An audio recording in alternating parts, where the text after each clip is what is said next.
Hello friends, welcome to చికమ్మ కథలు. నేను ఈరోజు ఒక స్టోరీ చెప్పబోతున్నాను. ఆ స్టోరీ పేరు ఏంటంటే ఐకమత్యం. రామాపురంలోనే ఒక ఊరిలో కన్నయ్య వాళ్ళ ఆవిడ యశోద వాళ్ళిద్దరూ ఉండేవారు. వాళ్ళిద్దరికి ముగ్గురు కొడుకులు. కన్నయ్య వ్యాపారం చేసేవాడు. వాళ్ళ ముగ్గురు కొడుకులతో వ్యాపారం 3 రెట్లు ఎక్కువ పెరిగింది. ఎలా అంటే పెద్ద కొడుకు పట్టణానికి వెళ్ళి సరుకులు కూరగాయలు తెచ్చేవాడు. రెండో కొడుకు ఏమో అవన్నీ అమ్మేవాడు. మూడో కొడుకు ఏమో వాళ్ళిద్దరికి సలహాలు చెప్తూ ఉండేవాడు.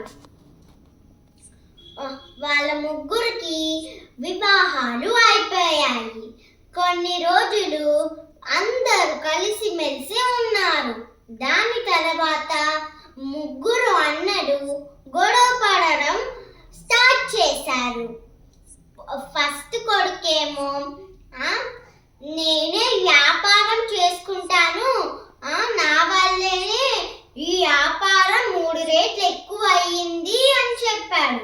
రెండో కొడుకేమో కాదు, నా వల్లనే వ్యాపారం ఎక్కువ అయ్యింది, ఎందుకంటే నేనే అమ్ముతున్నాను కాబట్టి అని చెప్పాడు.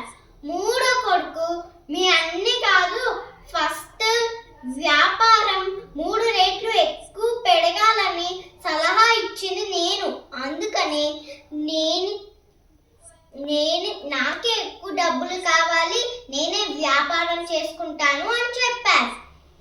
ముగ్గురు అలా గొడవ పడుతుంటే కన్నయ్య ముగ్గురికి 3 ఆస్తులు ఇచ్చారు. ఇచ్చి మీ ఇష్టం, మీరు ఎక్కడన్నా ఉండండి అని చెప్పారు.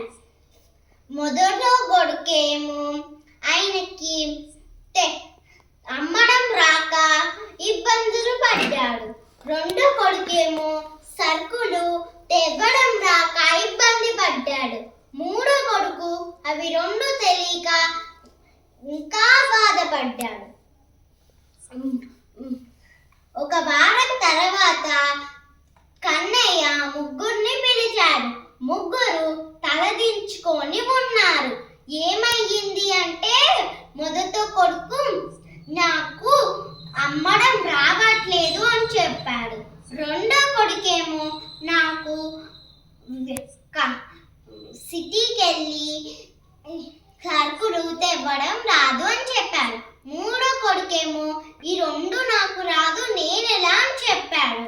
అప్పుడు కన్నయ్య మీరిప్పుడు ముగ్గురు మంచిగా వ్యాపారాన్ని చేస్తూ ఉంటే ఇప్పుడు దాకా మనకి ఇంకా రేట్లు పెరిగిపోయి మంచిగా ఉండేది అని